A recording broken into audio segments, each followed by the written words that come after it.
Ok, bon, allons-y. En principe, bienvenue à ma présentation de ce jour. Le titre de la présentation, vous pouvez tous voir mon écran, non? Oui, oui, oui. Ok, c'est bon. Donc, allons-y. Le titre de la présentation, en principe, c'est 13 métiers secondaires qui payent même en temps de crise. Pourquoi est-ce que je fais cette présentation, cette conférence? Avec le corona, crise de corona qu'on connaît actuellement et les difficultés liées, n'est-ce pas, par exemple, au domaine automobile, les répercussions sur l'économie.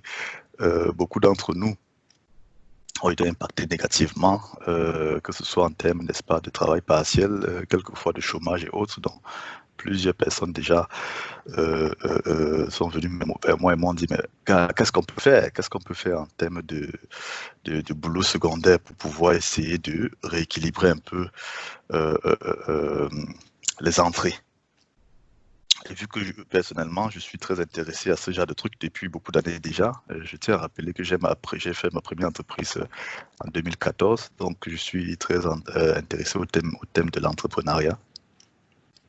Voilà, j'ai donc tout simplement décidé de mettre mon expérience au service, n'est-ce pas, tout un chacun et de dire, OK, je fais une présentation avec les traits métiers que je connais, qui sont pour la plupart facilement faisables. Et je fais cette présentation-là et je la mets à disposition, quoi. Donc, en principe, la vidéo, la conférence sera mise après sur YouTube et je vous enverrai le lien aussi afin que vous puissiez la revoir. Donc, on va essayer d'aller vite. Mon souhait est qu'on ne fasse pas plus d'une heure de temps dans cette conférence. On verra bien. Donc, je commence avec le contenu. On va aller, le premier point du contenu sera les agréments et disclaimers. Bon, vous verrez de quoi il s'agit. Euh, Le deuxième point sera, voilà, on va dire une petite étude de cas à Samuel Luchongwen, que vous connaissez certainement, qui est cinquième fortune camerounaise et dont j'ai lu la biographie. Sa biographie est ici quelque part. Je pourrais vous la présenter après. Et quand vous lisez sa biographie, vous apercevez en principe que il est, en tant que jeune. En fait, on reviendra sur ce deuxième point. Je préfère que, continuons déjà vers les différents points du contenu. Troisième point, je vais vous présenter les différents métiers, les 13 métiers, les coûts de formation, la durée de la formation et les revenus possibles, la plupart du temps sourcés ou j'ai pu les sourcer. J'ai un petit, voilà, on va dire un petit cadeau euh, en ce qui concerne un des points, c'est le commerce en ligne. Je suis engagé dans le commerce en ligne depuis 2015. J'ai une entreprise de commerce en ligne et voilà, je vais partager avec vous le principal à mes yeux, ce qui est le plus important dans le commerce en ligne. On y reviendra. Ensuite, on reviendra sur l'avant-dernier point. Ce sera, n'est-ce pas, le thème de l'investissement. Bon, pour ceux qui souhaitent, n'est-ce pas, gagner l'indépendance financière. Le dernier point seront les prochaines conférences. Je vais vous présenter les différents titres. Tout ça dans la même idée, de dire, voilà, je partage avec ceux qui veulent mon expérience personnelle et voilà, celui qui peut en tirer quelque chose, ça me ferait plaisir. Donc, on y va déjà sur le premier point, agrément, disclaimer. Bon, vous savez qu'aujourd'hui, il faut toujours avoir les permissions des uns et des autres pour pouvoir, voilà, peut-être si l'un d'entre vous pose une question, sa voix sera dans la vidéo que je vais mettre sur Internet, sur mon canal YouTube, le Cercle de l'investissement. Les autres conférences aussi sont sur ce même canal-là. Et en principe, le premier point ici, c'est de dire, voilà, ceux qui ne sont pas d'accord pour qu'éventuellement leur audio ou leur image se retrouve sur Internet, voilà, peuvent laisser la conférence, doivent même laisser la conférence, parce qu'en principe, comme je dis, je le fais, n'est-ce pas, dans l'intention que cette information soit partagée largement. Et le deuxième point de ce premier chapitre, c'est le disclaimer. Je ne suis pas conseiller fiscal ni expert comptable. Je vous présente tout simplement dans cette conférence mon expérience personnelle. Je ne peux donc être tenu responsable pour toute chose qui se passerait si vous appliquez ou vous comprenez d'une certaine manière les points de cette conférence-ci, qui peut-être n'est pas celle, l'idée que j'avais en tête concrètement. Mais bon, ça c'est principalement formel. Je tiens à dégager ma responsabilité par rapport au contenu de cette conférence. Donc je vous conseille vivement et recommande même de vérifier ces informations par vous-même avant implémentation. Ça c'est formel. Donc on va maintenant dans le vif du sujet. Pourquoi travailler en parallèle? Beaucoup de personnes ont chacun plus ou moins la raison pour laquelle, n'est-ce pas, ils ne souhaitent pas travailler en parallèle. Certains disent, ok, voilà, en parallèle du job, je souhaite avoir des revenus supplémentaires pour investir. D'autres disent, oh, voilà, je vais prévenir les crises. Hein. Si on est plus en équilibre quand on est debout sur deux pieds, quand tu as un seul. En principe, on va avoir plusieurs revenus. D'autres disent, voilà, ils veulent atteindre l'indépendance financière. D'autres veulent aider la famille. D'autres disent, ils veulent devenir riches. Donc, ça, c'est en principe quelques arguments. L'exemple de Jean-Samuel Nochungwa m'intéresse beaucoup. J'ai lu sa biographie il n'y a pas très longtemps. Et je me suis aperçu... Salut Bertrand. Ah, ok. Salut, oui, nous sommes en conférence là déjà. Je te recommande d'enlever ta caméra parce qu'en principe, je suis en train de faire un Aufzeichnung, quoi. Ok. Un instant, juste le temps pour moi de voir où est-ce que je l'enlève. Ok. Non, vas-y. En parallèle, je continue donc sur l'exemple Jean-Samuel Nochungwa ici pour tout le monde. C'est un monsieur, quand vous lisez sa biographie, en principe, vous vous apercevez d'une chose. Vous lisez sa biographie, vous comprenez comment et pourquoi le gars est devenu riche. C'est simple. En fait, ça paraît simple, en tout cas, dans le livre. Ce gars, voilà un gars qui, dès sa plus, on va dire, tendre enfance, hein, dès 11 ans déjà, il vendait au marché. Il vendait, n'est-ce pas, les boutures de manioc pour sa maman au marché, dès 11 ans déjà. Et toute sa vie, toute sa jeunesse, en fait, toute sa vie, à vrai dire, le gars a toujours fait plusieurs choses à la fois. Une anecdote, il va à Bafoussam chez son oncle, et étant chez son oncle à Bafoussam, qui est couturier, il a 4 métiers en même temps en parallèle qu'il exerce. Donc voilà un gars qui bosse sans fin et qui, à la fin, je veux dire, avec 4 métiers, toi tu fais 4 métiers, ton oncle fait un seul métier, qui sera plus riche? Je veux dire, qui a plus de moyens, qui a plus de revenus? Il est évident que le jeune enfant avait plus de revenus que la plupart des adultes, déjà à son jeune âge. Continuons dans cette même logique. Plus tard, vers la fin de sa vie, il est copropriétaire de 2 banques, de très grandes banques au Cameroun en tout cas, copropriétaire de la CFAO, copropriétaire de voilà, la marque BIC, en tout cas au Cameroun, et la Société des Provenderies du Cameroun. Beaucoup ne connaissent pas cette société, mais en principe, c'est eux qui ont, je dirais, quasi le monopole pour les poussins d'un jour et pour la nutrition, n'est-ce pas, des animaux, en principe dans le domaine avicole. Donc, bon, ça c'est un exemple que je souhaitais donner ici. Maintenant, allons donc dans le vif du sujet très rapidement. Comme j'ai dit, je ne souhaite pas dépasser 1 heure de temps. Le premier métier, c'est le métier de social media manager. Il s'agit de quoi en principe? Il s'agit de celui qui, dans le cadre d'une entreprise, va gérer les médias sociaux, hein, de l'entreprise. C'est-à-dire que l'entreprise a une page Facebook, c'est lui qui gère cette page Facebook. Là, il lance des campagnes sur Facebook pour acquérir de nouveaux clients. Il ouvre un canal YouTube pour l'entreprise et il fligue ce canal-là. Ça va être Instagram et tout le reste, quoi. Il va peut-être dans le cadre, n'est-ce pas, de recrutement, il lance des campagnes, n'est-ce pas, sur les médias sociaux pour l'entreprise. Cette formation, en principe, en fait, ce métier-là est, on va dire, assez nouveau. Hein. Beaucoup d'entreprises actuellement, surtout les petites et moyennes entreprises, n'ont pas de social media manager, mais souhaiteraient bien avoir une présence sur Internet. Souvent, ils n'ont qu'une page Internet. Mais aujourd'hui, comme vous savez, la page Internet, c'est plus grand-chose. En principe, il faut pouvoir vendre ses produits, même à la limite, sur les médias sociaux, sur les réseaux sociaux. On peut vendre des produits sur Facebook, on peut vendre des produits indirectement sur YouTube. Donc, les entreprises ont besoin, en principe, chaque entreprise a besoin d'un certain nombre de personnes qui s'occupent uniquement de ça. Et les petites et moyennes entreprises ont un très grand besoin actuellement. Ce besoin-là, on peut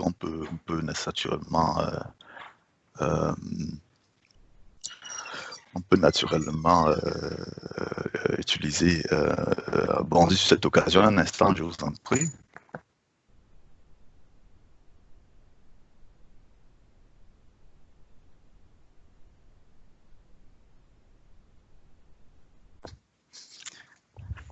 Ah, non, pardon. Donc, en principe, ce métier est assez abordable. On a des instituts qui font cette formation. J'en ai retenu un, la TA, qui donne une formation de 2 semaines, qui coûte 700 €, sans coût annexe, sans déplacement, sans hôtel, tout 2 semaines plein. En 2 semaines, vous êtes social media manager. Après avoir fait naturellement un examen de IAK. IAK donne une certification donc formelle pour cette formation-là. On fait l'examen. Ensuite, voilà un métier qu'on peut très bien faire en général en parallèle, c'est-à-dire en parallèle du premier job ou étant même à la maison. En principe, le métier se fait sur Internet et on n'est pas obligé, n'est-ce pas, pour lancer des campagnes de le faire pendant les heures de travail. On peut très bien faire ça en général parallèle. Donc j'ai 2 exemples là, juste pour que vous voyez. Voyons voir si ça marche bien. Je suis allé sur Indeed tout simplement et j'ai regardé des mini-jobs en particulier, parce qu'en fait ici on parle de métiers secondaires, on ne parle pas de métiers principaux.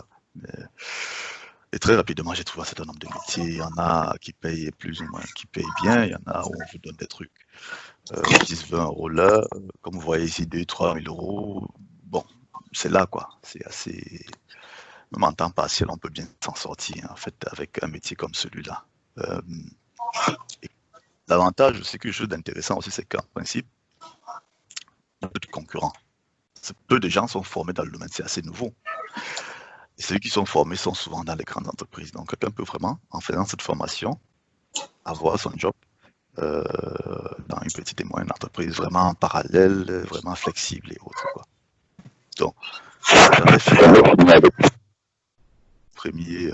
premier métier. Est-ce qu'il y a des questions dessus? Pas de questions. Je vais donc très rapidement vers le deuxième métier, c'est celui d'agent immobilier.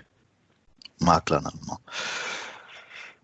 En principe, il y a des formations pour exercer ce métier, mais on n'est pas obligé de faire des formations pour le faire.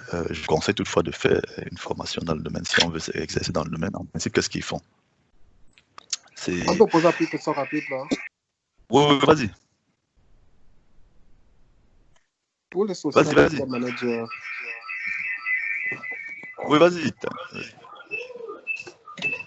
Pour le social media manager, où peut-on trouver les formations? Je pense que ça peut intéresser les uns ou les autres. Quoi. Effectivement, la formation, en fait, vous la trouvez sur le site ta.de. Donc, T comme Théodore, A comme Arnaud, ta.de. Vous allez trouver la formation dessus à ce prix-là.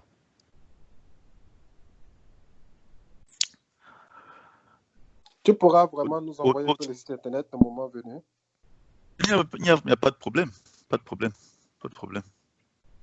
C'est sans problème, quoi. Autre question? D'autres questions?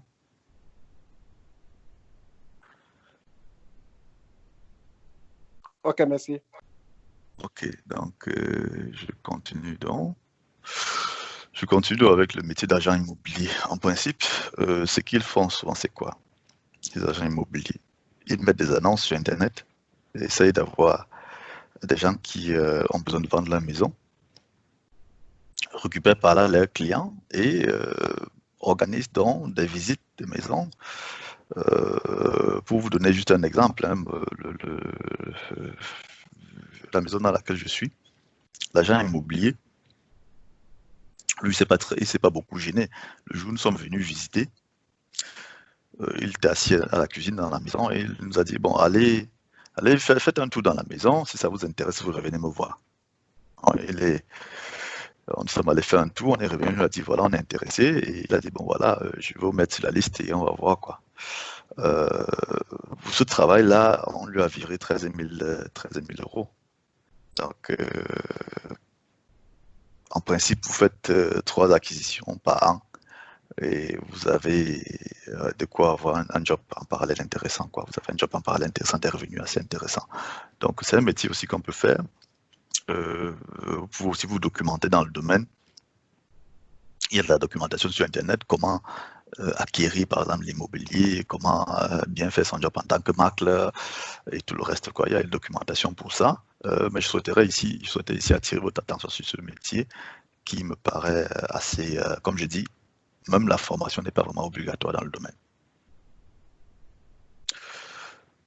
Une des questions concernant le deuxième point? Ok, pas de questions. Oui, Arnaud. Oui, vas-y. Je n'ai pas suivi le deuxième point. C'était quoi le nom de la formation? C'est le métier d'agent immobilier. Ah, ok. Et tu as un site internet pour ça, s'il te plaît? Oui, je pense en principe, je vais tout simplement, pour que ce soit simple, pour qu'on le fasse en même temps. Voilà le site que j'ouvre en même temps live là. Je n'ai pas de... voilà le site en principe. Vous avez le Bildungsangebot là, vous avez Immobilienwirtschaft et là vous avez Immobilienmakler. Voilà la formation. Il y a beaucoup d'autres formations, n'est-ce pas? Vous pouvez voir là.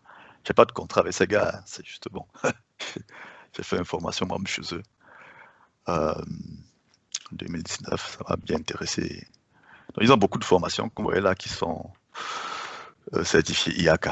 En fait, après, vous faites un examen sur place et vous avez la certification IAK.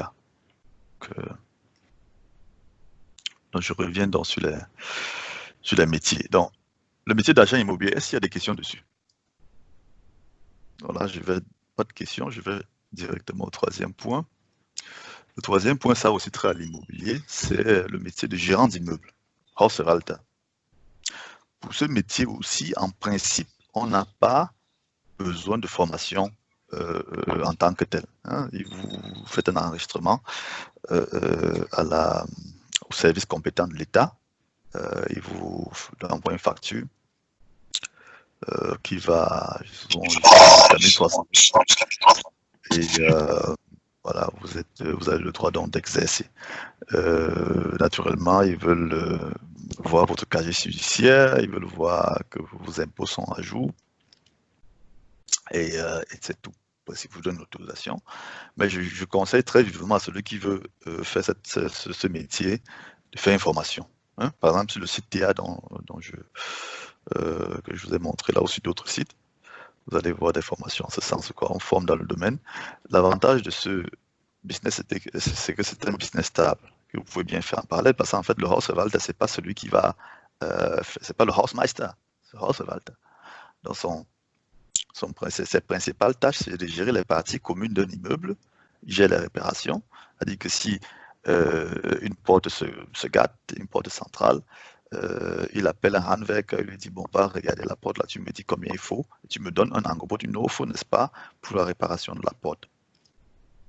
Et l'offre vient, il envoie ça, n'est-ce pas, au propriétaire, et le propriétaire décide, n'est-ce pas, d'implémenter, au moins de réparer la porte ou trouver une autre solution.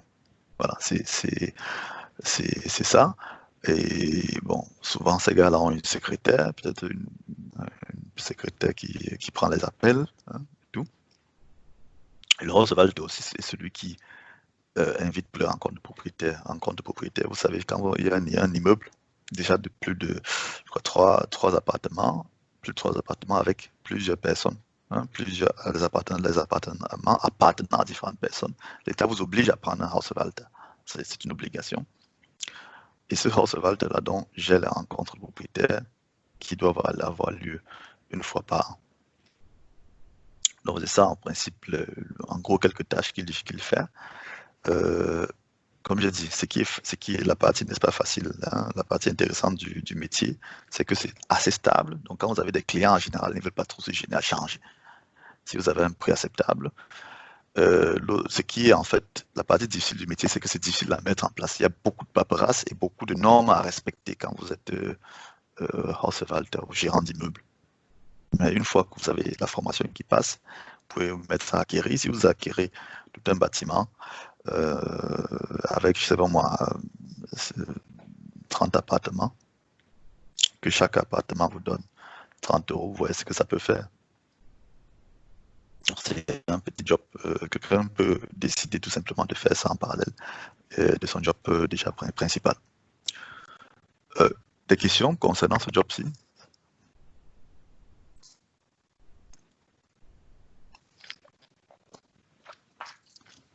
Donc, je passe au prochain. Le prochain, c'est un promoteur immobilier. Allô? Oui. Oui, salut Arnaud, c'est Robina. Salut Robert. Une question par rapport au point 3, gérant immobilier. C'est quoi la limite avec le Hausmeister? Qu'est-ce que le Hausmeister fait qui n'entre pas dans le cadre du Hausverwalter? Bon, le Hausmeister est très souvent employé par le Hausverwalter. C'est-à-dire que le Hausverwalter est au-dessus et on vous donne l'agent Hausverwalter. Le Hausverwalter beauftragen emploie un Hausmeister qui va venir, par exemple, dans les grands bâtiments. Tu étais venu là où on habitait de l'autre côté. On voyait que la cour était toujours propre. C'était le Hausmeister qui balayait la cour, qui gérait les fleurs, qui plantait les fleurs, qui coupait le gazon. Donc il y a des Hausmeister le Hausmeister, c'est celui-là en fait qui est en général plus proche du locataire. Ok. Donc en fait, si je comprends bien, c'est la différence, c'est le Hausverwalter, c'est en fait la gestion. Lui, il est beaucoup plus gestionnaire et l'exécuteur. Et celui qui exécute, c'est le Hausmeister en fait. Si je comprends. Exactement. Okay. Exactement, c'est vraiment la première adresse quand le robinet est gâté, on appelle le Hausmeister. C'est lui qui doit venir voir s'il peut réparer lui-même, courir, dire au Hausverwalter que bon, comme tu vois là-bas c'est comme ça, je fais comment? En fait, c'est le patron du Hausmeister en général. Ok. Il y a des gars qui combinent, naturellement, il y a des gars, c'est pas interdit, il y a des gars qui combinent, son Hausverwalter, une entreprise de Hausverwaltung. Bon, comme il n'a peut-être pas beaucoup d'Aufträge, il décide d'être lui-même Hausmeister. Ok, super. Ben, merci. Ok. Donc, je continue avec le point 4. Il y a d'autres questions? Pas d'autres questions? Oui, Arnaud, j'ai une question rapide. Je voulais juste te demander si la formation pour le Hausverwalter, c'est toujours sur le site TATDA. Ou bien... Je pense bien. Oui, je pense bien. Je pense, vérifie, voir. Je pense que c'est là. Je pense très sérieusement que c'est là. Je pense avoir vu ça. Je n'ai pas pour te dire vérifier, mais si tu ne trouves pas, si tu es intéressé, j'ai mon email là. Vous pouvez m'écrire, je vais vous trouver ça, quoi. C'est pas un problème. J'ai mon email là. Il faut 2003, vous m'écrivez, je vais vous envoyer ça, quoi. C'est vraiment pas un problème. Ok, merci. Donc, le quatrième point, c'est promoteur immobilier. Projekt Entwickler ou Bauträger. Je sais que ça sonne gros, mais en principe, celui qui déjà achète un appartement, le rénove et le revend est déjà en fait un Projekt Entwickler. Donc, et il y a des gens qui ne font que ça, qui décident de, OK, je suis employé à plein temps quelque part, j'achète des vieux appartements, des vieux bâtiments, je les retape et les mets en location, ou je les retape et les revends. Ça, c'est déjà du Projekt Entwicklung.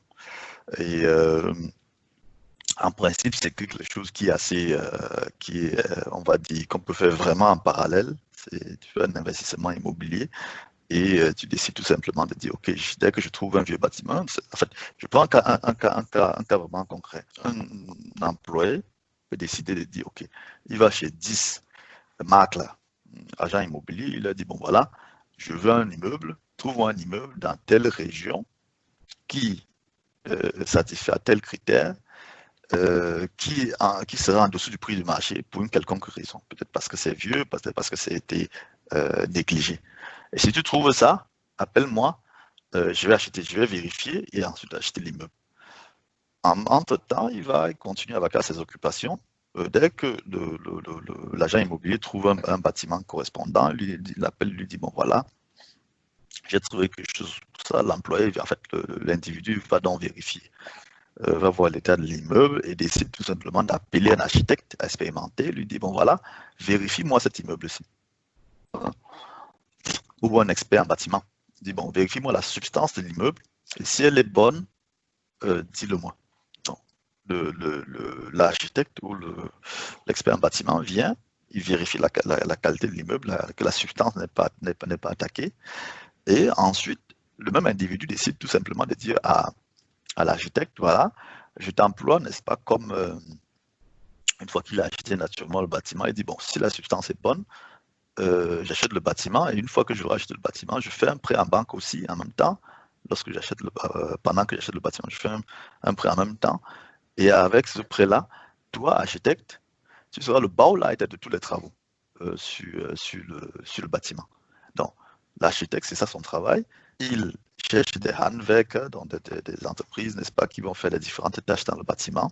Il rétable le bâtiment complètement, il reçoit sa paye par heure. Les architectes ne touchent, ils touchent plus ou moins comme des ingénieurs, c'est-à-dire des payes entre 50 et 100 euros. Il n'est pas là tout le temps, il est là pour peut-être le matin pour donner les directives aux employés des firmes, n'est-ce pas, qui font les petits travaux. Il revient le soir pour vérifier que les travaux ont été bien faits, c'est tout. Donc à la fin, vous lui donnez c'est la quantité d'heures qu'il aura travaillé, vous payez les entreprises qui font les travaux, peut-être l'entreprise qui va faire rénover la toilette, l'autre entreprise qui va mettre les carreaux, l'autre entreprise qui va rénover le toit. Donc à la fin, le bâtiment est retapé et voilà, sans que, en principe, ça a eu une influence massive sur, on va dire, le haltac de celui, n'est-ce pas, qui a acheté le bâtiment. Donc c'est quelque chose qu'on peut faire normalement en parallèle, même sans très grande connaissance. Il faut juste avoir la volonté entrepreneuriale. C'est en principe. Les gens qui ont les connaissances sont dehors, ils sont là. Les architectes sont là, les experts en bâtiment sont là, les banquiers sont là pour financer. Et en principe, il faut juste avoir la volonté entrepreneuriale et vous pouvez être un projet NVIC là.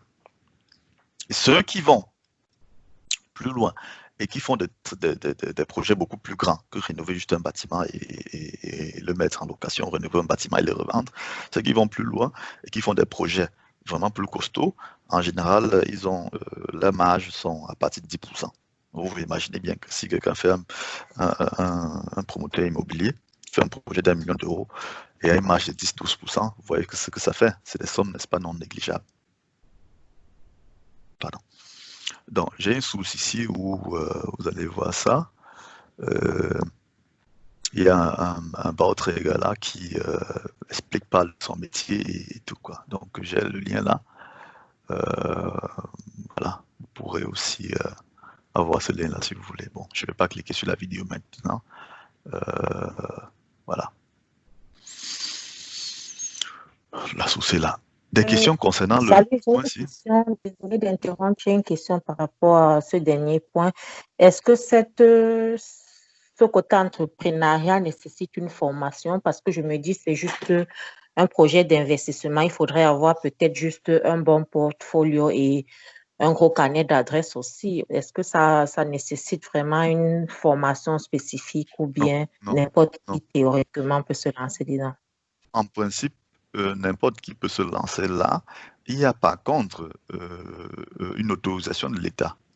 Une autorisation de l'État qui est nécessaire parce qu'en fait, l'État dit, avant d'être promoteur immobilier, vous devez avoir payé vos impôts, vous devez être à jour par rapport aux impôts, vous devez avoir un casier judiciaire propre parce qu'il y a eu beaucoup de filouterie dans le domaine. C'est très lucratif. Et la formation, en principe, bon, il y a des formations fouilles bien, on va trouver. Je n'ai pas, pour dire vrai, pas encore vu personnellement de formation vraiment pour devenir projet NVIC là.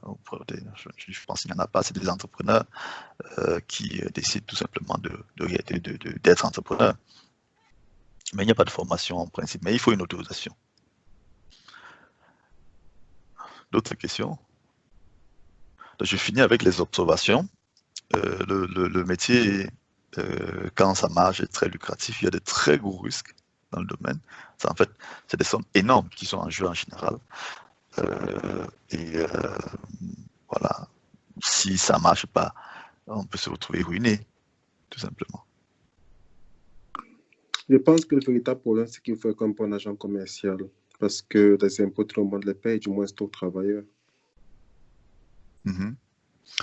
Ça aussi, ça entre effectivement dans le Ça doit être pris en compte en principe. Il faut avoir le carnet d'adresse, il faut savoir, il faut connaître les bons handwerk, au moins les entreprises qui vont faire du bon travail, pas celles qui vont venir juste faire un bricolage et après réclamer des sommes énormes. Il faut avoir un bon carnet d'adresse aussi pour pouvoir faire les travaux à des coûts un peu bas. Ok, je continue. So, le numéro 5, c'est, j'ai appelé ça agent de contrat d'électricité. Bon, c'est un truc assez simple. En principe, depuis la libéralisation du marché de l'électricité en Allemagne, on a une concurrence terrible dans le domaine. Donc, il y a énormément de petites entreprises qui fournissent de l'électricité et qui ont des taux, tout simplement, qui ont des prix compétitifs. Et il y a donc des gars qui ne font que ça, qui disent, OK, je décide simplement de marcher de porte en porte et de proposer des contrats d'électricité aux gens. Tout le monde a un contrat d'électricité, toute maison a un contrat d'électricité, et il vient là, il cogne la porte et il dit, bon voilà, moi c'est en Autofo, je vous propose, n'est-ce pas, de réduire votre contrat, voilà, d'offrir un contrat d'électricité plus intéressant. Et en général, ils réussissent ça. C'est-à-dire qu'en général, il y a vraiment dehors des entreprises d'électricité qui ont des prix terribles, pratiquement imbattables. Et la plupart des gens ne se gênent pas pour changer de contrat. Donc, il y a même un Camerounais qui s'est installé dans le domaine et qui travaille avec beaucoup d'autres Camerounais. Et voilà, si on n'a pas peur, n'est-ce pas, de cogner chez les gens et se présenter et tout, on peut faire ce métier-là. Surtout que c'est un truc qui donne du revenu passif. C'est-à-dire que pour chaque contrat signé, vous avez un bonus et chaque année où votre client ne quitte pas l'entreprise, vous avez, n'est-ce pas, un bonus voilà, qui tombe chaque année. Comme ça, même sans travailler. Donc, les observations que je fais par rapport à ce boulot, c'est que c'est très facile. C'est ce qui est positif, c'est très facile à démarrer. Vous avez juste besoin de vous connecter à un cluster qui regroupe ces entreprises-là, et vous pouvez commencer. Comme je disais, ça vous génère des revenus passifs par la suite. Mais bon, les avantages, naturellement, c'est qu'il faut maintenant être un attaquant. Il faut aller de maison en maison. Mais je suppose que si vous attaquez 10 maisons, vous aurez au moins un ou deux qui vont ouvrir la porte, et dès qu'ils vont ouvrir la porte, la plupart du temps, vous allez trouver des offres plus intéressantes pour eux. Donc, c'est quelque chose, n'est-ce pas, qui est, à mes yeux, assez faisable. Mais il faut avoir le charisme, le talent pour ça, le courage aussi. Des questions par rapport à ce point? Pas de questions. Le 6e point, c'est ce que tout le monde connaît, vendeur en ligne, e-commerce. Bon, je ne vais pas m'attarder dessus trop longtemps, mais par contre, j'ai un point beaucoup plus bas, beaucoup plus en bas là, où je vais parler de la clé du commerce en ligne, à mes yeux.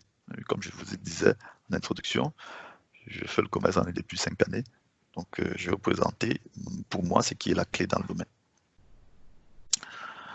Le 7e point, c'est ce qu'on appelle immobilier bewerter. J'ai traduit ça en français comme évaluateur de biens immobiliers. Je ne sais pas si la traduction est bonne, mais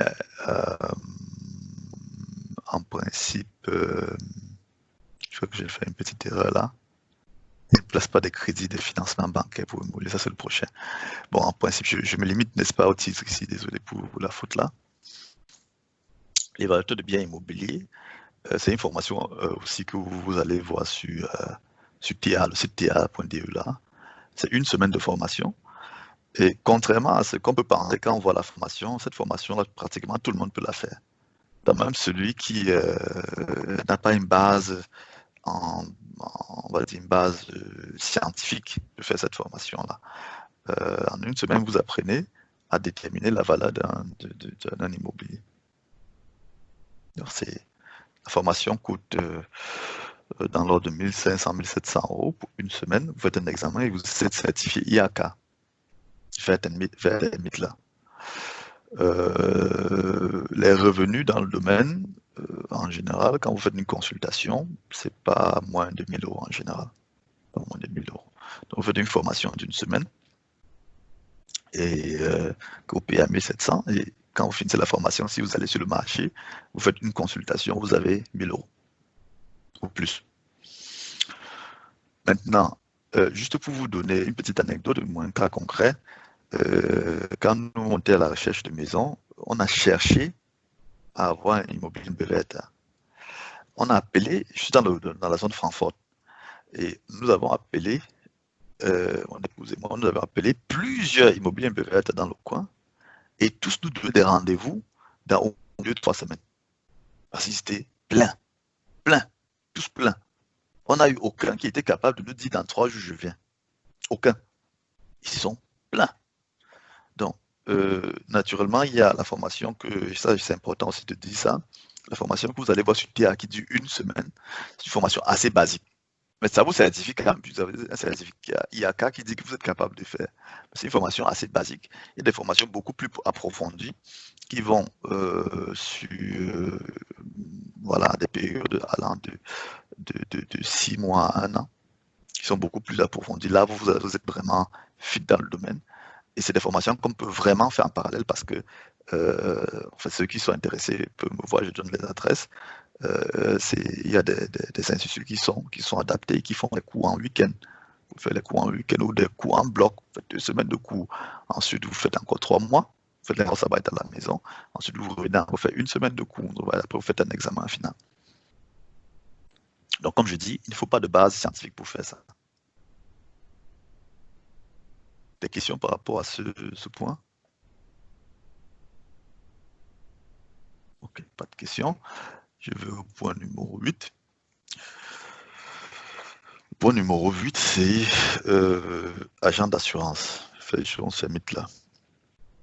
Ce qu'il fait, c'est quoi? Il place des contrats d'assurance et reçoit des commissions.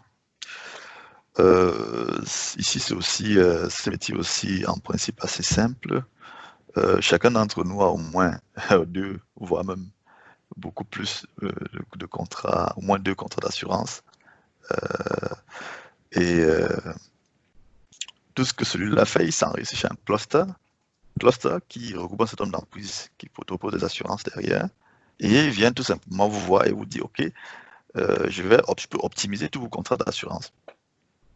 Et en général, ça marche aussi parce qu'en principe, les gens ne se donnent pas toujours la peine de changer chaque année d'assurance.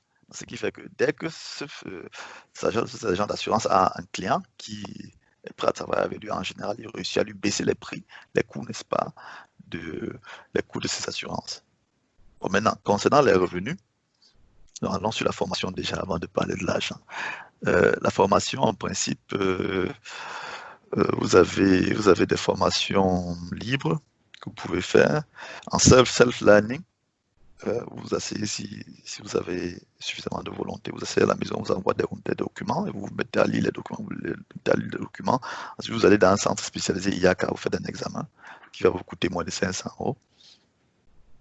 Et pour le training, en lui-même, comme j'ai dit, à la maison, vous payez, on va dire, 1000 € pour la formation, où on vous envoie les unterlagen et on vous fait un Prüfungsvorbereitung de 2 jours. Donc, si vous êtes très fort, vous faites ça en 2 semaines. Si vous avez besoin d'un peu plus de temps, ça dépend vraiment de chacun, de la durée de la formation. Maintenant, en termes de revenus, j'ai une source là qui indique que beaucoup des assurances usuelles qu'on a, vous avez 20% de provision. Et chaque année après, vous avez 10% en revenus passifs. Donc, ce métier est assez lucratif. Voilà, j'ai une source là. On est à 42 minutes déjà. Bon, j'ouvre la source. Et là, vous allez voir les détails en principe des provisions. Provisions des Arfes Juron, par exemple. 20%, première année. Et après, vous avez chaque année un revenu passif, donc des provisions aussi intéressantes, quoi. Donc, ce métier très, on va dire, réglementé, s'il y a des gros sous derrière, vous voyez qu'en fait, si vous avez 10 clients qui restent là et si vous avez 10 clients par an, vous aurez des revenus très intéressants. C'est moi particulièrement, je pense avoir, je ne sais pas pour vous, mais je pense avoir au moins 2000 € d'assurance. Je paye 2000 € d'assurance par an, je pense. Donc, si j'ai un Jones, un métier qui est derrière, ça veut dire que chaque année, il a 200 € de manière passive. Donc, c'était ça. Des questions par rapport à ce point? Ok, là, je passe au prochain.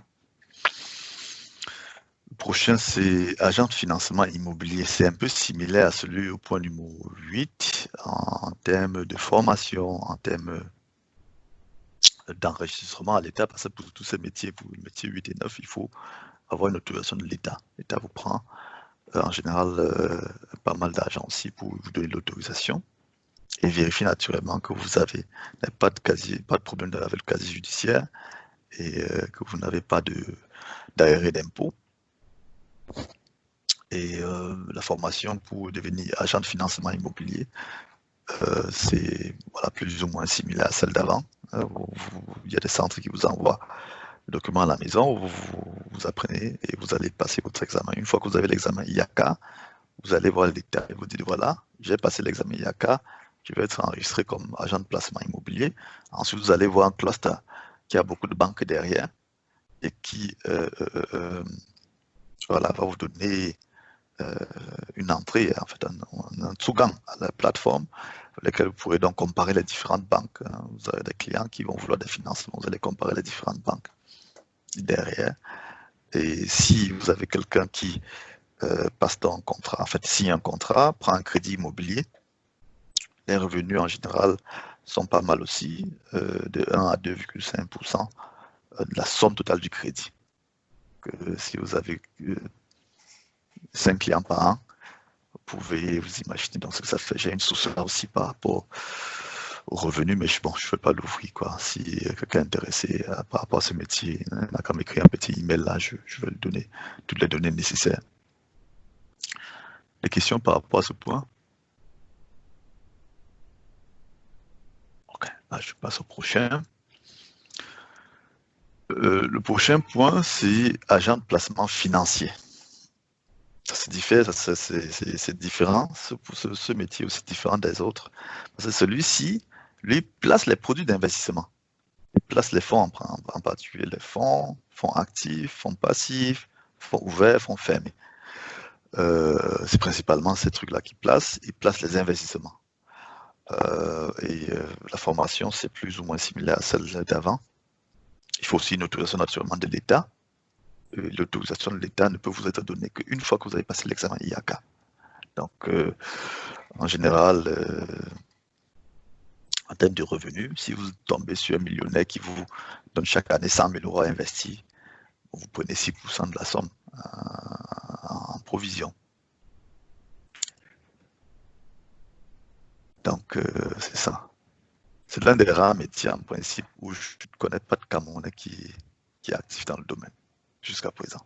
Pour la plupart des autres, il y a des gars Camerounais, des Africains qui sont actifs dans le domaine. Mais celui-ci, je n'en connais pas. Donc, peut-être pas s'il n'y a pas tellement de millionnaires chez nous, dans la communauté, pour l'instant. On verra bien.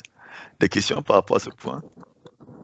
Ouais, peut-être je serai la première, je ne sais pas encore. Mais je voulais savoir, je n'ai pas bien suivi en quoi ça consiste exactement, parce que est-ce qu'il faudrait, je ne sais pas, est-ce que tu pourrais peut-être développer encore plus en quoi consiste ce dernier métier? Ce qu'il fait, c'est un agent de placement financier. Il y a, oui. Je prends des exemples compris. Il y a des entreprises spécialisées, par exemple, qui tout le travail de ces entreprises-là, c'est de trouver des bons placements et de réaliser ces placements-là. C'est-à-dire qu'il y a des entreprises qui prennent l'argent de ceux qui ont les moyens, disent que, OK, investissement à partir de 50 000 €. pouvez, c'est de 50 000 euros, venez, vous donnez 50 000 euros à cette entreprise-là, et cette entreprise-là va chercher des investissements, va vous présenter des projets sur lesquels vous pouvez investir. Et c'est quoi le nom en allemand? Je sais pas. C'est Finanzanlagefachmann. Ok. C'est ça le nom en allemand. C'est le nom en allemand. Je reviens sur l'exemple. L'entreprise là va tout simplement chercher les meilleurs experts dans le domaine. Si c'est l'immobilier par exemple, elle dit ok, elle trouve les meilleurs experts en Allemagne qui font dans l'immobilier, les gars vraiment puissants, fit. Et leur dit j'ai 1 million d'euros que je souhaite investir dans l'immobilier.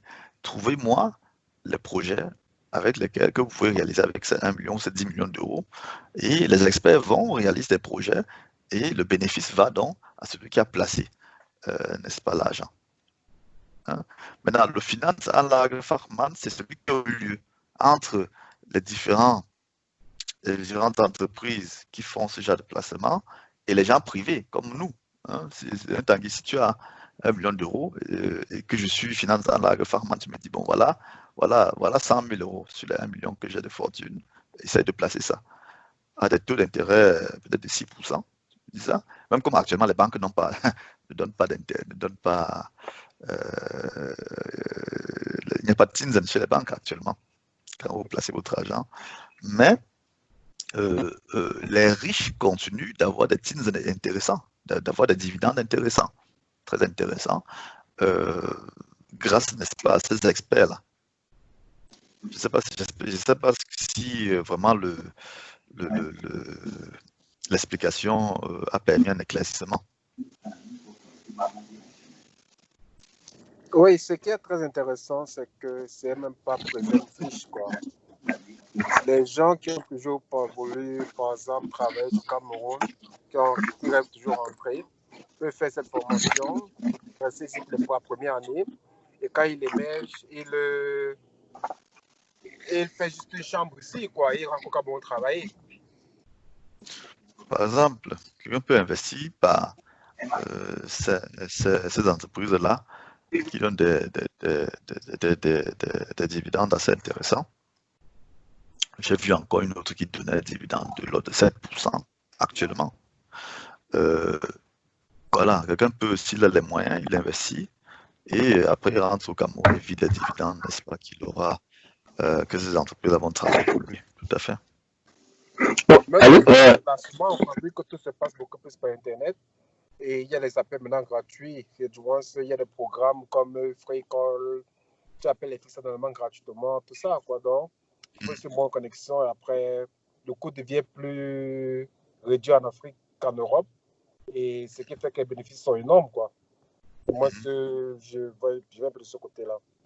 Ok, ouais, tout à fait.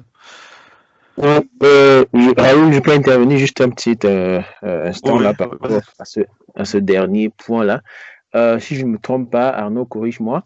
Je pense que c'est ce que les banques font aussi avec notre argent. Hein. C'est-à-dire que quand on a notre salaire qui est viré au niveau de la banque, les banques font des placements aussi là-dedans. Malheureusement, ils ne nous reversent pas comment dire ça, les bénéfices, les dividendes, oui, à hauteur de ce qu'eux ils reçoivent. Mais je dois aussi dire que c'est un bon business qui peut être très lucratif, mais c'est aussi beaucoup de risques.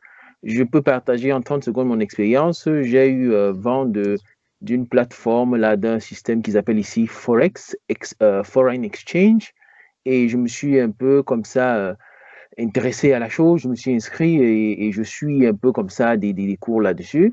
Ça me permet de comprendre un peu en gros qu'est-ce que ça veut dire. Quand tu as parlé tout à l'heure de placement, ça me permet de comprendre ce que ça veut dire concrètement. Et de là, je tire cette expérience-là selon laquelle effectivement les banques utilisent notre argent.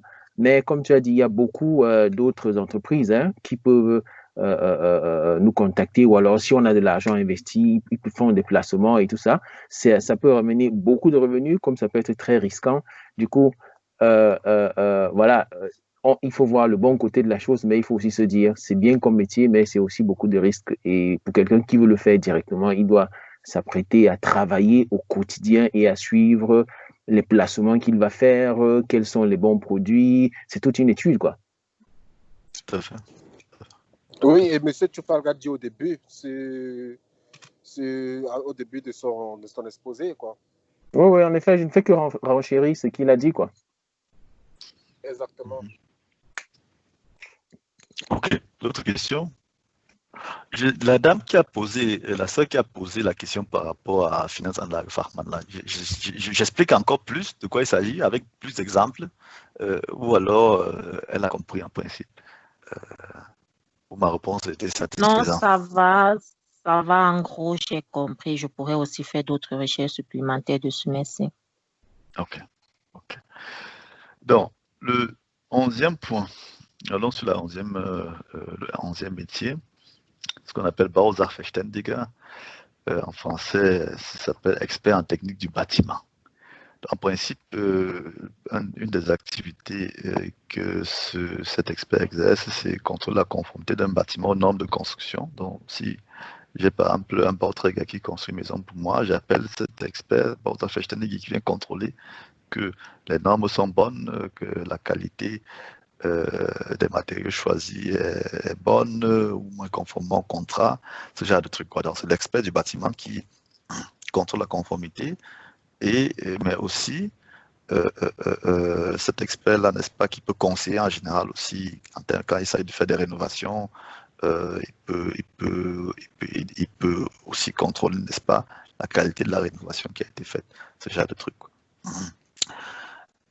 Ce que beaucoup ne savent pas, c'est que il ne faut pas être obligatoirement architecte pour aller faire cette formation-là. Des formations assez rudes, ça je dois le dire, une semaine, où pendant une semaine, chaque jour on vous bombarde plusieurs centaines de pages de matériel pendant 4-5 jours, et après le 6e jour, on vous fait un examen. Donc, vous avez énormément de matériel parce qu'on vous apprend toute la technique du bâtiment en peu de temps. Et après, on fait un examen. Si vous passez l'examen, ça veut dire que vous avez maîtrisé la technique du bâtiment et vous savez, n'est-ce pas, quelles sont les normes de construction, comment est-ce qu'on construit bien, n'est-ce pas, un souterrain, comment est-ce qu'on fait bien un toit, comment est-ce qu'on fait bien une terrasse, qu'est-ce qu'on ne doit pas faire, les erreurs habituelles des gens dehors, tout ça. On vous apprend tout ça. Tout ça, c'est une question de volonté. Si vous avez beaucoup assez de volonté, vous allez là, vous faites une formation et vous avez passé l'examen qui est assez rude aussi. Vous êtes vous êtes capable donc d'aller sur les chantiers et de dire non, d'après ce que j'ai appris, c'est pas comme ça qu'on fait un toit. Hein. Vous avez oublié, avant de mettre n'est-ce pas, le toit, vous devriez mettre des lattes ici, vous devriez faire comme ça, comme ça. Donc c'est une expertise qui peut s'acquérir. Comme je dis, les formations courtes sont assez rudes, quoi. Il y a des formations plus longues qu'on peut faire où on a le temps de bien apprendre, quoi.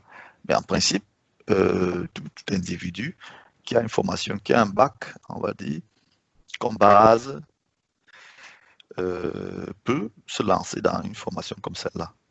Et la faire, la passer et aller avoir son titre et tout simplement se lancer sur le marché. Ici aussi, je dois donner mon expérience parce qu'en principe, j'avais cherché aussi longtemps les Bausachverständiger. J'ai cherché très longtemps avant de trouver un qui, n'est-ce pas, a pu venir me faire une consultation en moins d'une semaine. Tous les autres me donnaient rendez-vous dans 3 semaines. Donc, c'est des métiers en principe très recherchés. Les consultations en général, c'est pas moins de 500 € en général, en moins de consultations. Vous voyez que la formation peut ne pas coûter cher, ou moins pas trop cher, 2500 €, vous faites une formation. En ce sens, il faut encore passer l'examen à la fin, mais si vous faites une formation d'une semaine, comme je disais, c'est assez rude en une semaine. Je conseille, à vrai dire, si quelqu'un ne fait pas uniquement ça, de faire des formations plus longues, quoi, qui ont naturellement un autre prix. Et très rapidement, on revient dans ses frais quand on fait ce genre de trucs. C'est des métiers qu'on peut vraiment exercer en parallèle. Vous avez des appels, vous recevez des appels. Si vous êtes déjà certifié par Bausachverständiger, vous recevez des appels. Vous pouvez décider que bon, j'ai le temps seulement samedi, je viens faire la consultation le samedi. Si ça ne plaît pas au client, il n'a qu'à chercher un autre. Comme je dis, en général, quand vous vous mettez à chercher dans le domaine, vous apercevez que c'est difficile d'avoir ces gars à l'heure où on veut, au moment où on veut, parce qu'ils sont en général assez occupés. Occupés donc par d'autres, on va dire d'autres aufträge. Donc des questions par rapport à ce point. Oui, Arnaud, si je peux. Oui, vas-y.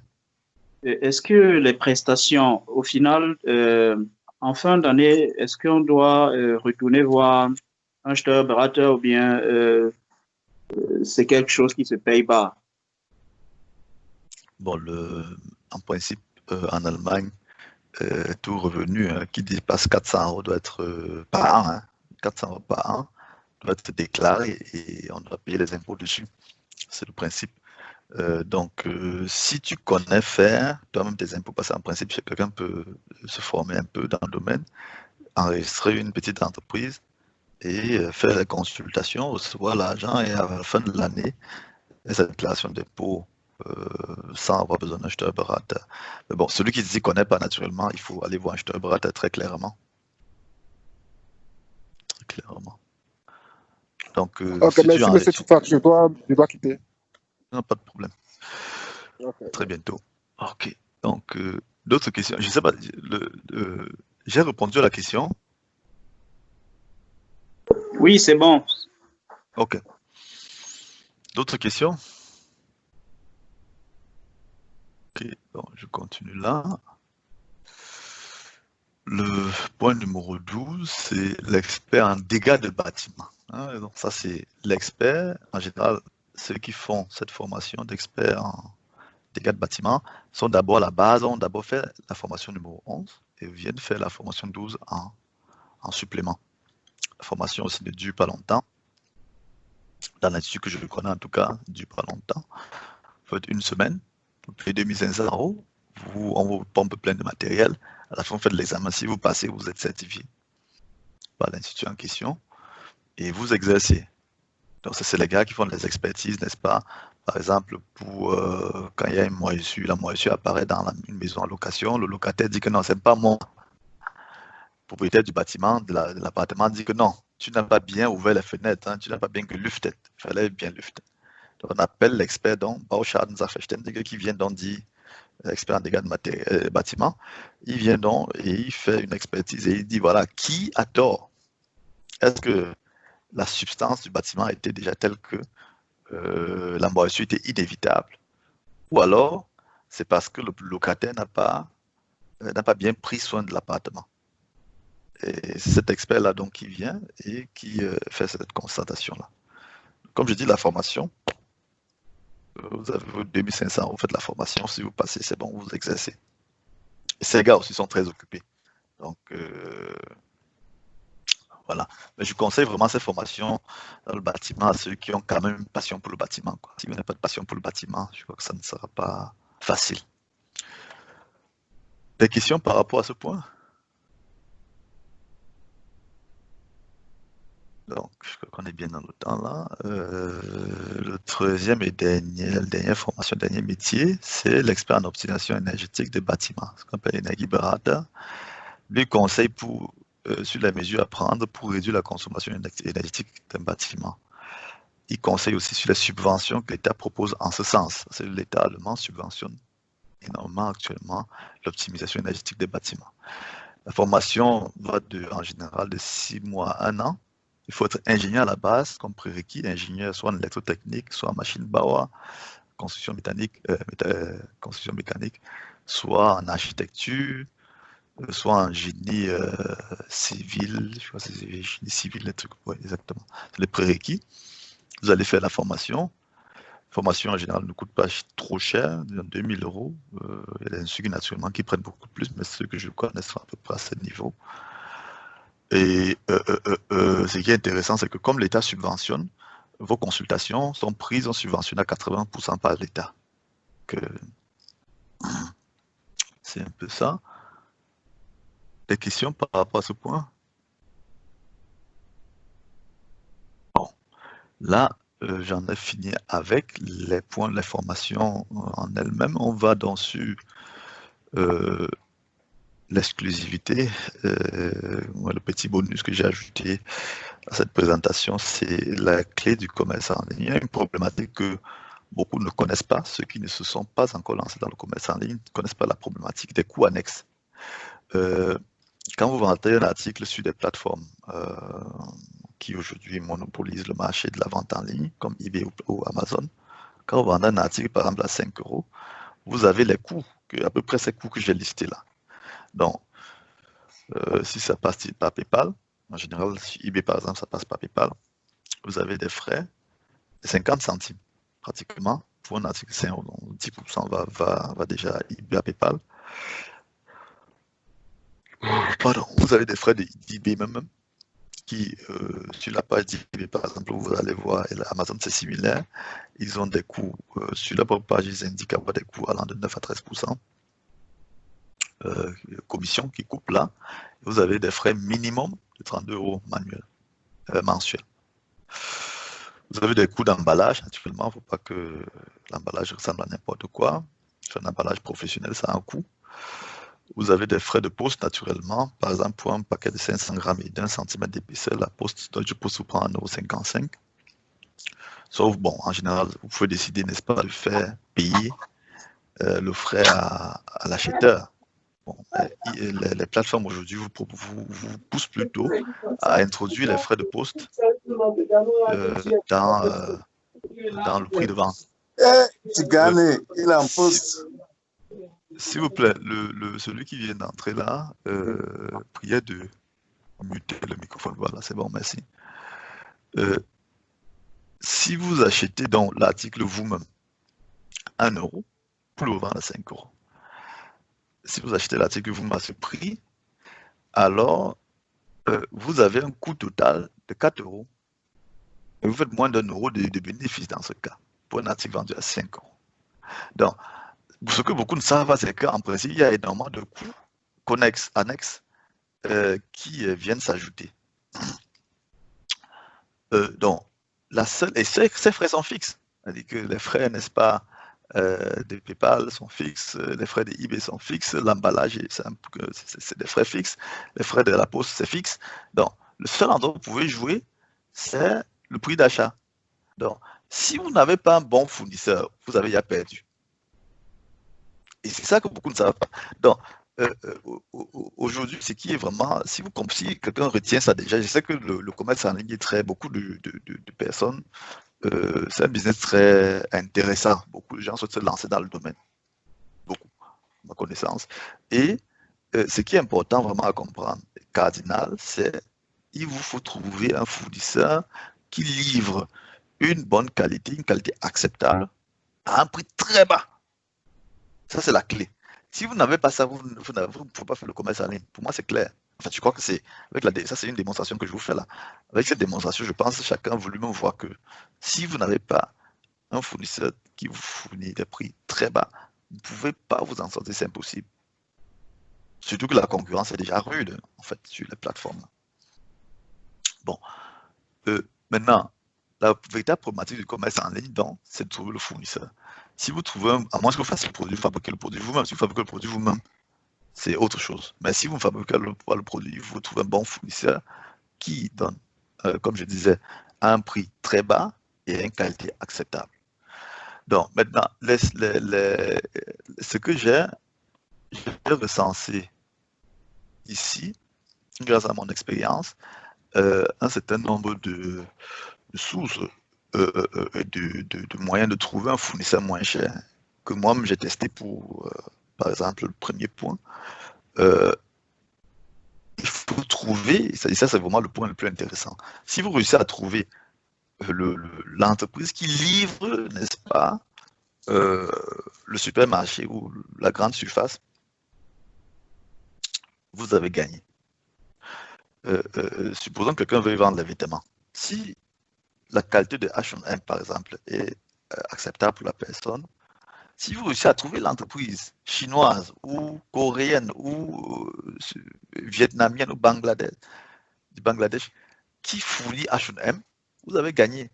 Parce qu'en principe, vous pourrez contacter l'entreprise, qui est au Bangladesh peut-être, et elle va vous livrer la même marchandise au même prix, souvent. Ils peuvent varier un peu, mais ils ne vont pas vous donner des prix comme ce qu'on voit souvent ailleurs. Donc, vous aurez des prix très bas. Donc, ça, c'est ce que moi-même, j'applique personnellement pour m'en sortir dans mon commerce en ligne. Sans ça, je ne m'en sortirai pas. Il faut trouver le livret du supermarché. Donc, à chacun donc de voir le domaine dans lequel il veut exercer, si le commerce en ligne vous intéresse, de dire, OK, comment est-ce que je fais pour trouver, si je veux vendre les vêtements, comment est-ce que je fais pour trouver le livreur de Siona? Comment est-ce que je fais pour trouver le livre de H&M Monzovaita? C'est ça. Si vous trouvez ça, vous avez gagné, je pense. Un autre moyen, si le premier moyen n'est pas, vous ne réussissez pas à trouver les livres de ce marché, vous pouvez décider tout simplement de faire un voyage en Chine et d'aller dans une foire spécialisée. En Chine, il y a beaucoup de foires spécialisées. Il y a la foire du vêtement, la foire de l'électronique, la foire... Et vous y allez tout simplement et vous décidez de prendre 3 jours, 1 semaine d'y aller. Le billet d'avion pour aller en Chine ne coûte pas trop cher. C'est ici à l'aéroport de Francfort, vous pouvez avoir un billet à 500 € pour certaines villes en Chine, surtout les villes comme Guangzhou où il y a des très grandes foires. Vous y allez, vous prenez 200 €, 300 €, vous habitez dans un hôtel là tranquillement et vous faites la foire, vous allez dans la rencontre des fabricants.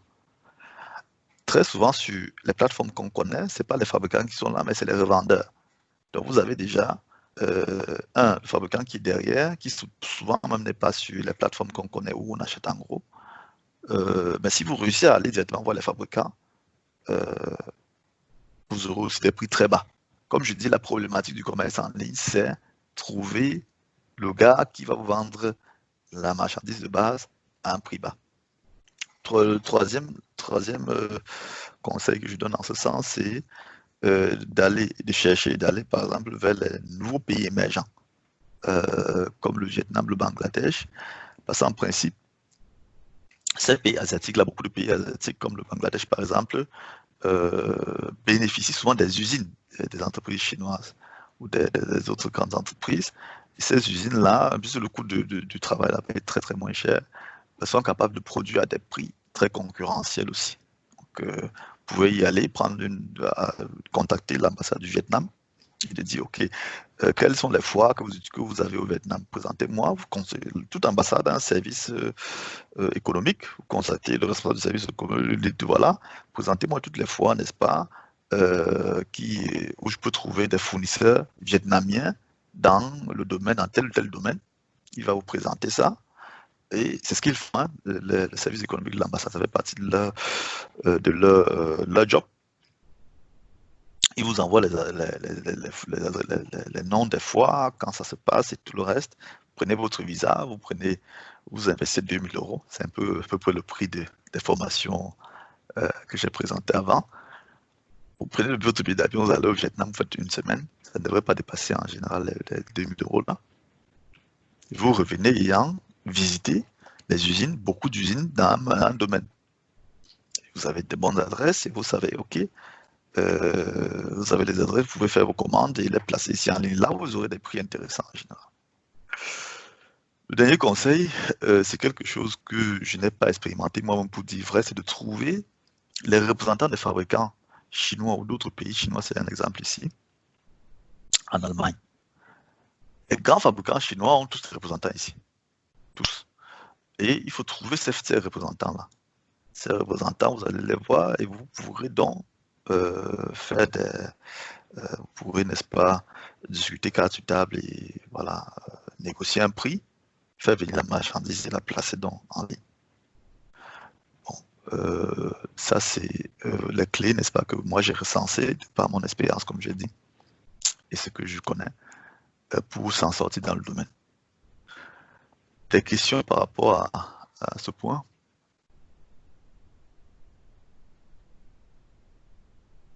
Ok. De là, j'en ai fini hein, pour les métiers déjà. Hein. Maintenant, j'ai voulu faire ici, à ce niveau, un petit calcul et une projection. Il dit, OK, si quelqu'un a un revenu secondaire, un exemple, hein, j'ai 2 individus ici. Un individu à gauche qui a un revenu mensuel de 3 000 € et qui épargne 10 € et le place à 6% par an, et un second qui a le même revenu, mais qui à côté réussit à générer encore 1 000 € en plus par mois. Et qui le place aussi à 6%. Donc les 10%, les 300 € de celui de gauche, plus les 1 000 €. vous voyez que en fait le résultat en cumulant, n'est-ce pas, cumulant, n'est-ce pas, voilà, les bénéfices, hein, en réinvestissant, n'est-ce pas, les intérêts, tout ça, sur une période de 10 ans, vous voyez déjà le décalage. L'un a 212 000 euros, l'autre a 48 000 euros.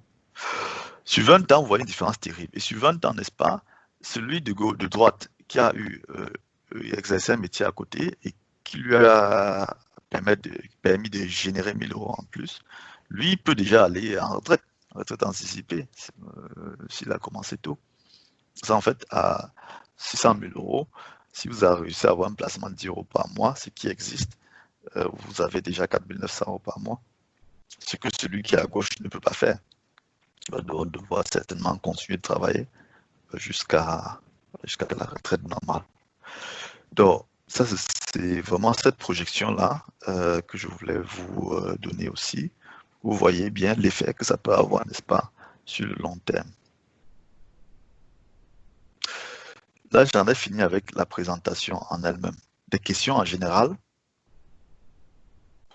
J'ai encore une dernière page là que je vais vous présenter, mais je souhaite déjà avoir en général sur la présentation. Est-ce que vous avez des questions? Bon, est-ce que ça a été utile, hein? Je souhaite aussi avoir votre feedback par rapport à ça. Est-ce que vous avez pu prendre des points quand même, des notes là, au moins des choses, n'est-ce pas, qui vous avez pu retenir quelque chose que vous pourrez peut-être utiliser?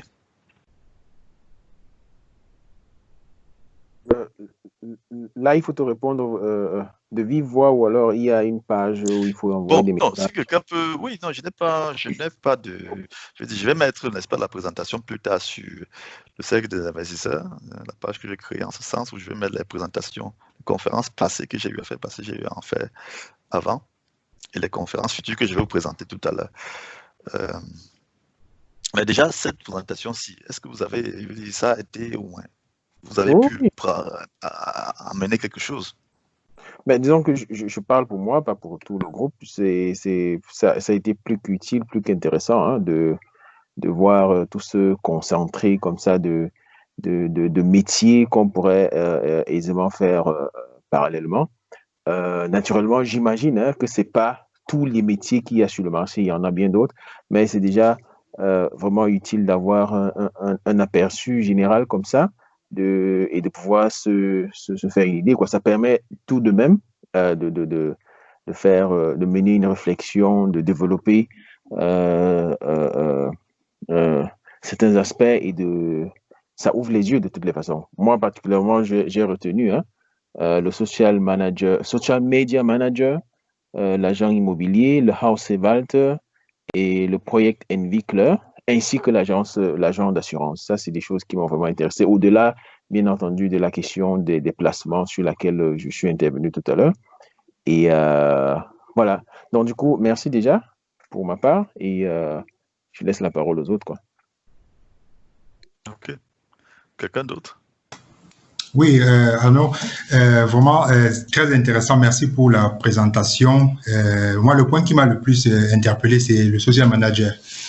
Jusqu'à présent, c'est un domaine qui était totalement ignoré de ma personne. Donc là, je prends vraiment cela en compte et vraiment, je te remercie pour le partage surtout. Et vraiment que ça continue comme ça, quoi. J'espère que dans le groupe aussi, s'il y a des expériences à partager, que chacun va essayer de donner du sien comme ça, quoi. Voilà. Donc, merci vraiment, merci pour la présentation, Arnaud. Ok. Merci. Et Arnaud, pour ma part, je crois que l'information, c'est la clé. Et c'est ce que tu as fait aujourd'hui. Donc, à tête reposée, je vais relire tout ce que tu as donné comme point et aussi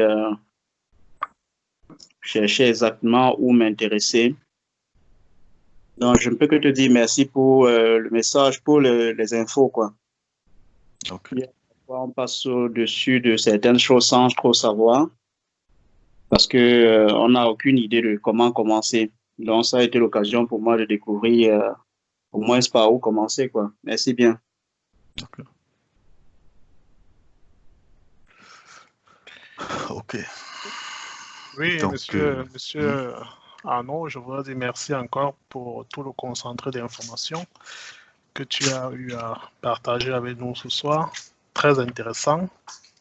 Et comme disaient déjà d'autres intervenants plus tôt, moi j'ai été plus intéressé par le social media manager et l'agent immobilier, aussi le e-commerce parce que c'est aussi un domaine où je m'y intéresse depuis un certain temps, mais comme tu disais, c'est... Je vais dire, c'est-à-dire dans ça, il faut la clé. Il y a certaines choses que, bon, quand tu regardes, tu te demandes comment les autres s'en sortent et tout. Donc, avec toutes les informations que tu as données, je pense que ça me donne une nouvelle base pour pouvoir faire un saut, quoi. Donc, merci encore pour toutes ces informations et à tête reposée, je reverrai encore tous les autres pour pouvoir mieux analyser et savoir dans quel autre domaine quelqu'un peut bien se lancer. Merci. Okay. Moi, je voulais aussi dire merci pour ce partage, pour toutes ces informations informatives que j'ai reçues de ta part. Je viens d'apprendre aussi le nom de ton lien parce que ça, je n'étais pas au courant, c'est une première. Et voilà, j'ai pu avoir un aperçu de ce qu'on pourrait éventuellement faire parce que j'avais l'impression jusqu'ici qu'il y avait plusieurs personnes qui se concentraient ou se focalisaient juste sur le e-commerce, alors que à travers ton partage, il y a plusieurs autres corps de métier qui peuvent aussi générer des revenus parallèles, ce que j'ai trouvé assez intéressant. Bon, pour moi, en tant que femme, il y avait certains domaines qui me paraissaient plus masculins, mais j'ai quand même pu tirer aussi sur, par exemple, le financement, Finanzfachanlage, voilà, quoi, je ne sais plus trop. Bref, Finanzanlagefachmann oder so, voilà. Donc, ça, moi, je suis beaucoup plus orientée vers les finances, donc ça, j'ai trouvé intéressant. Par contre, il y avait aussi le Immobilienverwalter, je crois, un truc comme ça. Voilà, donc je pourrais aussi, voilà, dans mes heures creuses, essayer de regarder si je peux plus m'informer là-dessus, surtout que c'est aussi des domaines qui ne nécessitent pas nécessairement une formation aussi, oui, pas très longue. Et voilà, quoi, je dis vraiment merci pour ce partage et ça a vraiment été un réel plaisir. Ok. Ok. Bon, Ngal a aussi quelque chose à dire. Oui, vas-y, Ngal. Mon ami et frère, faut vraiment, le travail abattu, c'était exemplaire, c'était exceptionnel. En peu de mots, tu as résumé beaucoup de choses en fait. Et ça, c'est souvent ce qui nous manque, l'information. Et aujourd'hui, en quelques mots, en quelques lignes, tu nous as donné le nécessaire pour pouvoir nous-mêmes affronter une seconde vie professionnelle en Allemagne. Et pour cela, je te dis merci. Je ne vais pas revenir sur tout ce que les autres ont dit, mais déjà, continue comme ça. De toute façon, j'étais toujours connu comme ça. Continue. Merci, peut-être. Ok. D'accord. Vraiment, je vais arrêter là pour les feedbacks, à moins qu'il y ait des questions vraiment concrètes. Je souhaite passer au dernier point, c'est les prochaines conférences. C'est qu'en principe, j'ai personnellement investi beaucoup dans ma passion, à vrai dire, hein, c'est l'investissement, l'entrepreneuriat, les finances. C'est ce que je fais tout le temps. Je me documente dessus, je fais des formations dessus et tout le reste. Et il y a un certain nombre d'informations que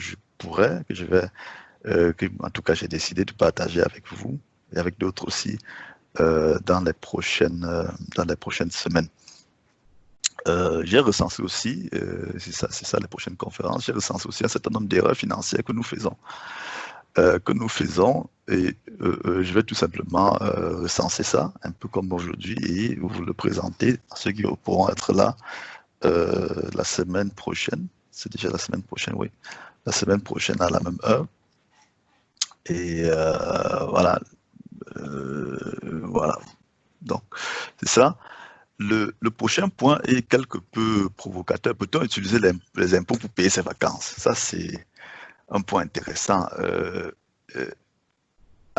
Au vu des expériences que j'ai pu mener en termes pratiques, il y a un certain nombre d'options qui sont acceptables même pour le Finance Amt et qu'on peut utiliser, qu'on n'utilise pas souvent parce qu'on ne connaît pas et qui peuvent nous permettre effectivement d'utiliser par certains canaux. Je vais vous présenter ça dans 2 semaines. Je vais faire une petite présentation aussi comme ça.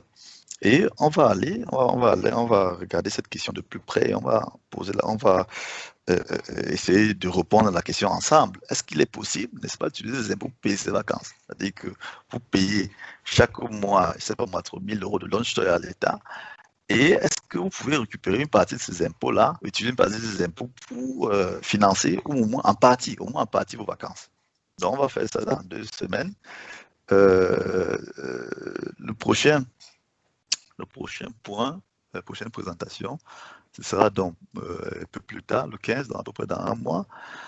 Peut-on payer? J'ai d'abord utilisé cette formation, cette présentation. Peut-on payer 0% d'impôts ou moins? Peut-on payer 0% d'impôts en tant qu'employeur africain en Allemagne? En fait, il y a un certain nombre de voies légales qui sont ouvertes, n'est-ce pas, par l'État, qui permettent, n'est-ce pas, de réduire massivement ces impôts. Malheureusement, on ne les connaît pas. Moi-même, personnellement, j'ai perdu beaucoup en ce sens, pour dire vrai. J'ai payé beaucoup trop d'impôts dans les années passées. À un moment, je me suis ressaisi, j'ai décidé vraiment de me former massivement dans le sujet. J'ai beaucoup investi. Et je vais vous présenter donc dans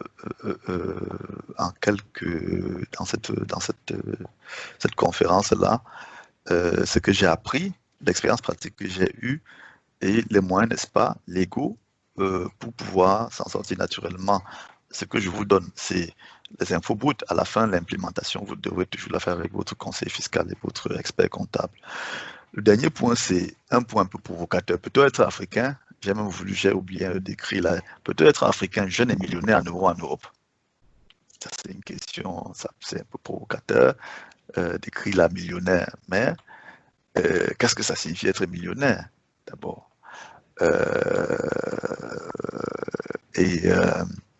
Peut-on atteindre ça en étant encore jeune? Parce qu'en fait, être millionnaire à la retraite, même en cotisant juste une partie de l'argent qu'on gagne, on réussit ça. C'est-à-dire que si, par exemple, vous touchez 2 000 €, vous décidez de serrer la ceinture 1 000 € pendant 40 ans, et vous placez ça à 5%, je pense que ça devrait donner 1 million d'euros. Vous serez millionnaire, mais vous serez millionnaire à la retraite. Est-ce qu'il y a moyen? Je pense, comme je dis, être millionnaire, tout le monde le peut, en Europe.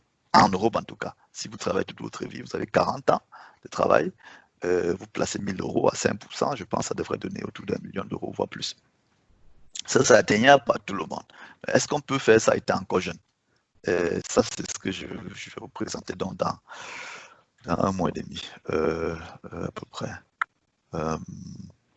Donc, c'est ça. Là, j'ai fini vraiment complètement avec les thèmes que j'avais à présenter pour aujourd'hui. Donc, est-ce que vous avez en général encore des questions? Sinon, je crois qu'on a bien, on a fait 1h30 en tout. Je suis allé un peu rapidement. Bon, si vous n'avez pas de questions, je vais donc, comme j'ai dit, je vais vous envoyer le lien à tous ceux à qui j'ai envoyé la présentation. Je vais une fois que on va stopper la telco, la conférence, je vais l'enregistrer et la mettre sur la page, le cercle, n'est-ce pas, des investisseurs que j'ai créé à ce sujet. Et je vous invite, chacun d'entre vous qui a des informations qui peuvent intéresser les autres, qui vont dans le domaine de l'investissement et tout, qui puissent permettre aux autres d'avoir plus d'argent.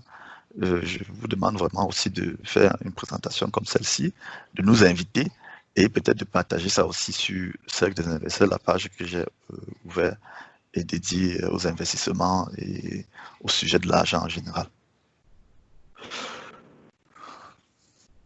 Comment s'appelle la page, s'il vous plaît? Je vais envoyer le cercle de l'investissement. Je vais envoyer le lien aussi. Je vais envoyer le lien. Donc, la vidéo, je l'enregistre et je renvoie le lien sur les mêmes plateformes où j'ai envoyé déjà la présentation, l'annonce de la présentation. Bon, déjà, moi, j'ai fait part de la présentation dans un groupe et pas été transféré, donc je ne sais pas si vous êtes dans le même groupe que le mien, donc je ne sais pas trop. Donc, j'ai mon email ici, que j'ai mis là, où tu peux me prendre mon numéro là, m'écrire sur WhatsApp, je t'envoie ça. D'accord, c'est bon. Merci beaucoup. Ok. D'autres points? D'autres questions, d'autres remarques, quoi que ce soit? Bon. S'il n'y a plus d'autres commentaires, je vous dis donc merci d'avoir participé à cette conférence et j'envoie le lien, comme j'ai dit. Et voilà quoi, on se retrouve donc à la prochaine conférence pour ceux qui ont le temps. Pour ceux qui n'auront pas le temps, je vais mettre la prochaine conférence aussi sur le lien, sur la page YouTube. Ok, merci encore et voilà, bonne soirée à vous. Au revoir.